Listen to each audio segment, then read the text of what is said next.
ಇದೊಂದು ಐತಿಹಾಸಿಕ ಪ್ರಕರಣದ ನಿರ್ಣಯ ಇವತ್ತು ಹೊರಬಂದಿದೆ.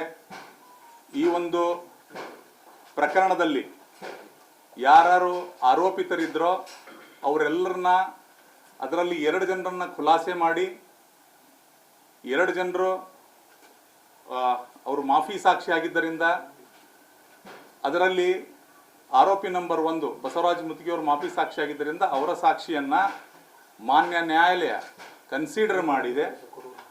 ಅದಲ್ಲದೆ ಈ ಶಿವಾನಂದ ಬಿರಾದರ್ ಅನ್ನುವಂಥವರು ಏನು ಮಾಫಿ ಸಾಕ್ಷಿಯಾಗಿ ಆಮೇಲೆ ಕೋರ್ಟಲ್ಲಿ ಹಾಸ್ಟೆಲ್ ಆಗ್ತಾರೋ ಅದ್ರ ಮೇಲೂ ಕೂಡ ಕ್ರಮಕ್ಕೆ ನ್ಯಾಯಾಲಯ ಆದೇಶ ಮಾಡಿದೆ. ಈಗ ನಾವು ಕೇಳ್ಪಟ್ಟಂಗೆ ಇನ್ನೂ ಕೂಡ ಅದು ಆದೇಶದ ಪ್ರತಿ ಸಿಕ್ಕಿಲ್ಲ. ಅದಲ್ಲದೆ 2 ರಿಂದ 17ರವರೆಗೆ ಏನು ಆರೋಪಿಗಳಿದ್ದರು, 2 ರಿಂದ 17ರವರೆಗೆ ಏನು ಆರೋಪಿಗಳಿದ್ದರು ಅದರಲ್ಲಿ ಪೊಲೀಸ್ ಇನ್ಸ್ಪೆಕ್ಟರ್ ಚನ್ನಕೇಶವ್ ಟಿಂಗ್ರಿಕರನ್ನು ಹೊರತುಪಡಿಸಿ ಎಲ್ಲರಿಗೂ ಜೀವಾವಧಿ ಶಿಕ್ಷೆ ಆಗಿದೆ ಅಂತ ಹೇಳಿ ಈಗ ಮಾನ್ಯ ನ್ಯಾಯಾಲಯ ಆದೇಶ ಮಾಡಿದೆ. ಚನ್ನಕೇಶವ್ ಟಿಂಗ್ರಿಕರ್ ಅವರಿಗೆ 7 ವರ್ಷ ಶಿಕ್ಷೆ ಆಗಿದೆ ಅಂತ ಹೇಳಿ ಗೊತ್ತಾಗಿದೆ ನಮಗೆ. ಸೊ ಇದು ಸ್ವಾಗತಾರ್ಹ. ನಾವು ಮೊದಲಿನಿಂದನೂ ಇದೇ ಬೇಡಿಕೆ ಇಟ್ಟು ಇದು CBI ತನಿಖೆಗೆ ಹೋಗಬೇಕು, ತಪ್ಪಿತಸ್ಥರಿಗೆ ಕಠಿಣ ಶಿಕ್ಷೆ ಆಗಬೇಕು ಮತ್ತು ನ್ಯಾಯಾಲಯದಿಂದ ಪೊಲೀಸ್ ಅಧಿಕಾರಿಗಳನ್ನ ಬಳಕೆ ಮಾಡಿಕೊಂಡು ಯಾವ್ಯಾವ ರಾಜಕಾರಣಿಗಳು ಪೊಲೀಸ್ ಅಧಿಕಾರಿಗಳನ್ನು ಬಳಕೆ ಮಾಡಿಕೊಂಡು ಇಂತಹ ಪ್ರಕರಣಗಳನ್ನು ಹತ್ತಿಕ್ಕುವ ಒಂದು ಪ್ರಯತ್ನ ಮಾಡ್ತಾರೋ ಮತ್ತು ರಾಜಕಾರಣಿಗಳ ಮಾತು ಕೇಳಿ ಪೊಲೀಸ್ ಅಧಿಕಾರಿಗಳು ತಮ್ಮ ಕರ್ತವ್ಯವನ್ನು ಮರೆತು ಕೆಲಸ ಮಾಡ್ತಾರೋ ಅವರಿಗೆಲ್ಲರಿಗೂ ಒಂದು ಪಾಠ ಆಗಬೇಕು ಅನ್ನುವಂತಹ ಒಂದು ದೃಷ್ಟಿಕೋನದಿಂದ ಈ ಹೋರಾಟವನ್ನು ಆರಂಭ ಮಾಡಿದ್ವಿ. ಇವತ್ತು ಮಾನ್ಯ ನ್ಯಾಯಾಲಯದಲ್ಲಿ ನಾವು ಯೋಗೇಶ್ ಗೌಡರ ಕುಟುಂಬಕ್ಕೆ, ಯೋಗೇಶ್ ಗೌಡರ ಸಾವಿಗೆ ಇವತ್ತು ನ್ಯಾಯ ಸಿಕ್ಕಿದೆ. ಈ ಒಂದು ಆದೇಶದಿಂದ ನನಗೆ ಸಂತೋಷನೂ ಆಗಿಲ್ಲ, ದುಃಖನೂ ಆಗಿಲ್ಲ. ಆದರೆ ಇಂತಹ ಒಂದು ಐತಿಹಾಸಿಕ ಪ್ರಕರಣವನ್ನು CBIಗೆ ಕೊಡಿಸುವುದರಲ್ಲಿ ಮುಂಚೂಣಿಯಲ್ಲಿ ನಿಂತು ಹೋರಾಟ ಮಾಡಿದ್ದೇನೆ, ಎಲ್ಲರ ಜೊತೆ ನಿಂತು ಹೋರಾಟ ಮಾಡಿದ್ದೇನೆ ಅನ್ನುವಂಥ ಹೆಮ್ಮೆ ನನಗಿದೆ. ಹಾಗಾಗಿ ನಾನು ಹಿಗ್ಗೋದು ಇಲ್ಲ, ಕುಗ್ಗೋದು ಇಲ್ಲ. ಇಂತಹ ಪ್ರಕರಣಗಳು ಮುಂದೆ ನಡಿಬಾರದು ಅಂತ ಕೇಳಿದ್ರೆ ರಾಜ್ಯ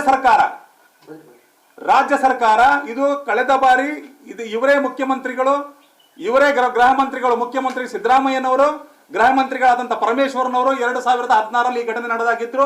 ಅವರೇ ಮತ್ತೊಮ್ಮೆ ಅವರದೇ ಸರ್ಕಾರ ಬಂದು ಅವರೇ ಮುಖ್ಯಮಂತ್ರಿ, ಗೃಹ ಮಂತ್ರಿ ಆಗಿದ್ದಾರೆ. ರಾಜ್ಯ ಸರ್ಕಾರ ಕೂಡಲೇ ಶಿಫಾರಸು ಪತ್ರಗಳನ್ನ ಶಾಸಕರಿಂದ, ಮಂತ್ರಿಗಳಿಂದ ಪಡೆದು ಪೊಲೀಸ್ ಅಧಿಕಾರಿಗಳ ನಿಯುಕ್ತಿ, ಠಾಣೆಗಳಿಗೆ ನಿಯುಕ್ತಿ ಮಾಡೋದನ್ನು ನಿಲ್ಲಿಸಬೇಕು. ಇದರ ಮೇಲೆ ಸರಿಯಾದ ಕ್ರಮವನ್ನು ಜರುಗಿಸಬೇಕು. ಅವಾಗಲೇ ಪೊಲೀಸ್ ಅಧಿಕಾರಿಗಳು ಇಂಡಿಪೆಂಡೆಂಟ್ ಆಗಿ ಕೆಲಸ ಮಾಡಲು ಸಾಧ್ಯ. ಸೊ ಹಾಗಾಗಿ ತಮ್ಮ ಮೂಲಕ ನಾನು ಕೈ ಮುಗಿದು ಮಾನ್ಯ ಸಿದ್ದರಾಮಯ್ಯರನ್ನು ಕೇಳ್ಕೊತೇನೆ, ಶಿಫಾರಸು ಪತ್ರಗಳನ್ನು ತೆಗೆದುಕೊಂಡು ಪೊಲೀಸ್ ಅಧಿಕಾರಿಗಳ ನಿಯುಕ್ತಿಯನ್ನು ಮಾಡೋದನ್ನು ನಿಲ್ಲಿಸಿ. ಮತ್ತು ಅವಾಗ ತಾನೇ ಇಂತಹ ಪ್ರಕರಣಗಳಿಗೆ ಕಡಿವಾಣ ಹಾಕಲು ಸಾಧ್ಯ. ಸೊ ಇದೊಂದು ಐತಿಹಾಸಿಕ ಪ್ರಕರಣ. ಈ ಕೂಡಲೇ ನಾನು ಹೇಳಿದ್ದೆ, ಮೊದಲು ಕೂಡ ನಾನು ಹೇಳಿದ್ದೆ, ಈ ಒಂದು ಪ್ರಕರಣ ದೇಶದ ಕಾನೂನಿನ ಇತಿಹಾಸದಲ್ಲಿ ಇಂತಹ ಪ್ರಕರಣ ಈ ಹಿಂದೆಯೂ ನಡೆದಿಲ್ಲ, ಮುಂದೆಯೂ ನಡಿಲಿಕ್ಕಿಲ್ಲ. ಇವು 313 ಸ್ಟೇಟ್ಮೆಂಟ್ಗೆ ಹೋದ ಮೇಲೆ ರಾಜ್ಯ ಸರ್ಕಾರ ಇದೊಂದು ಪ್ರಕರಣವನ್ನ CBI ತನಿಖೆಗೆ ಒಳಪಡಿಸಿದೆ. ಇವತ್ತು ನಾನು ತಮ್ಮ ಮಾಧ್ಯಮದ ಮೂಲಕ ಅಂದಿನ ರಾಜ್ಯ ಸರ್ಕಾರದ ಮುಖ್ಯಮಂತ್ರಿಗಳಾದಂಥ ಸನ್ಮಾನ್ಯ ಶ್ರೀ ಯಡಿಯೂರಪ್ಪರವರಿಗೆ ತಮ್ಮ ಮೂಲಕ ನಾನು ಧನ್ಯವಾದಗಳನ್ನು ಹೇಳಕ್ಕೆ ಬಯಸ್ತೀನಿ. ಈ ಪ್ರಕರಣವನ್ನು ಬಯಲಿಗೆ ತರೋದಕ್ಕೋಸ್ಕರ ನಾವೇನು ಹೋರಾಟ ಮಾಡಿದ್ವಿ. ಆ ಕುಟುಂಬಕ್ಕೆ ಏನು ಮಾತು ಕೊಟ್ಟಿದ್ರು, ನಮ್ಮ ಭಾಗದ ಜನರಿಗೆ ಯೋಗೇಶ್ ಗೌಡರ ಕೊಲೆ ಪ್ರಕರಣವನ್ನು ನಮ್ಮ ಸರ್ಕಾರ ಬಂದು 2 ದಿನದಲ್ಲಿ CBI ತನಿಖೆಗೆ ವಹಿಸ್ತೀನಿ ಅಂತ ಏನು ಸನ್ಮಾನ್ಯ ಮುಖ್ಯಮಂತ್ರಿಗಳು, ಅಂದಿನ ಮುಖ್ಯಮಂತ್ರಿಗಳು ಯಡಿಯೂರಪ್ಪನವರು ಹೇಳಿದ್ರು, ಅವರ ಮಾತಿನಂತೆ ನಡೆಕೊಂಡಿದ್ದರಿಂದ ಇದು CBI ತನಿಖೆಗೆ ಹೋಗಿ ಸತ್ಯಾಂಶ ಇವತ್ತು ಹೊರಗಡೆ ಬಂದಿದೆ. CBI ಅಧಿಕಾರಿಗಳು ಬಹಳ ಚೆನ್ನಾಗಿ ಇದನ್ನ ಎನ್ಕ್ವೈರಿ ಮಾಡಿ ಸಂಬಂಧಪಟ್ಟಂತ ತಪ್ಪಿತಸ್ಥ ಆರೋಪಿತರನ್ನ ತೆಗೆದುಕೊಂಡು ಬಂದು ನ್ಯಾಯಾಲಯದಲ್ಲಿ ನಿಲ್ಲಿಸಿ ಅದನ್ನು ಸಮಗ್ರವಾದಂತಹ ಒಂದು ವಿಚಾರಣೆ ನ್ಯಾಯಾಲಯದಲ್ಲಿ ನಡೆದು CBI ವಕೀಲರು ಚೆನ್ನಾಗಿ ಅದನ್ನ ಕೋರ್ಟ್ ಅಲ್ಲಿ ಮಂಡಿಸಿದ ಮೇಲೆ ಸಾಕ್ಷ್ಯಾಧಾರಗಳನ್ನು ಪರಿಗಣಿಸಿ ಇವತ್ತು ನ್ಯಾಯಾಲಯ ಐತಿಹಾಸಿಕ ತೀರ್ಪನ್ನು ನೀಡಿದೆ. ಸೊ ಹಾಗಾಗಿ